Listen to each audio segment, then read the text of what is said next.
A girl had just said goodbye to her father when a terrorist attack struck.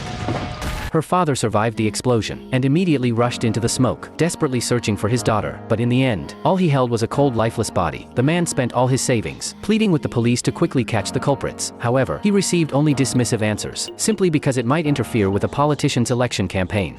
What if your wife and daughter were killed by bomb? I do everything in my power to get justice.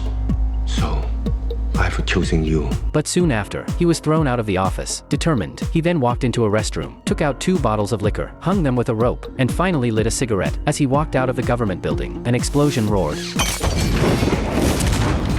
Shortly after, the politician received a call from the man. For revenge, he was willing to pay any price. The man returned home and continued to make bombs. Then, he took them to the politician's mansion. He covered his car with branches, erasing all traces. As night fell, he dealt with the sentries and placed bombs in the stable. When the countdown ended, the stable was instantly engulfed in flames.